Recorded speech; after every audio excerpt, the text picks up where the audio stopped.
ये वीडियो ना तो ईरान की है ना ही सऊदी, यूएई, कतर, कुवैत जैसे अरब देशों की। ये वीडियो है इजराइल के पड़ोसी देश लेबनान की, जहां इस समय इजरायली वायुसेना कहर बनकर बरस रही है और यकीन मानिए इतने भयंकर लेवल पर हमले किए जा रहे हैं कि अब तक लेबनान के 1 लाख से ज्यादा लोग घर छोड़कर भाग चुके हैं। और ये 1 लाख सिर्फ आज का डाटा है। अगर पिछले 3 दिनों का जोड़ें तो ये संख्या 6.5 लाख को पार कर चुकी है। और ऐसा इसलिए क्योंकि इजराइल अब किसी भी वक्त लेबनान के ऊपर चढ़ाई शुरू कर सकता है, क्योंकि इजराइल के जितने भी टैंक्स थे वो लेबनान की सीमा पर पहुंच चुके हैं।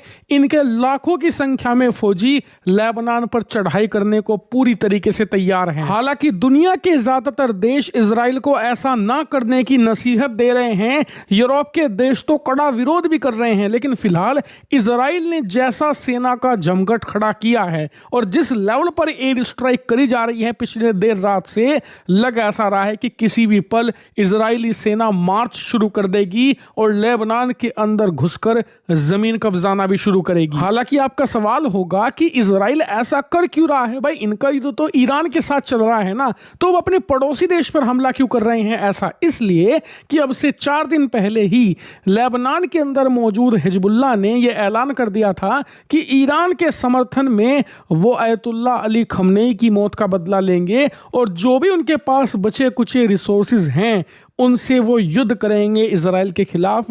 और यहां तक कि कई हिजबुल्लाह के गुटों ने रॉकेट फायर करने शुरू कर दिए थे इजराइल के ऊपर। तभी इजराइल ने फैसला ले लिया था कि अब हिजबुल्लाह का परमानेंट सोल्यूशन करना ही पड़ेगा। इनके जो बचे कुचे लड़ाके हैं इनका भी सफाया करते हैं। और तभी से इजराइल एयर स्ट्राइक कर रहा है लेबनान के अलग अलग इलाकों में। लेकिन ये स्ट्राइक अब एक भयंकर रूप ले चुकी है। लेकिन आपका एक बड़ा सवाल यह भी होगा कि ऐसे वक्त में जब इजराइल और अमेरिका मिलकर भी ईरान को नहीं संभाल पा रहे, क्या एक और युद्ध शुरू करना इजराइल के लिए ठीक होगा? क्या इससे इजराइल बुरा नहीं फंस जाएगा? तो आपके इस सवाल का पहला जवाब तो यह है कि ईरान को अमेरिका नहीं संभाल पा रहा, क्योंकि इजराइल को जो करना था वो उन्होंने कर दिया है। ईरान की 99% जो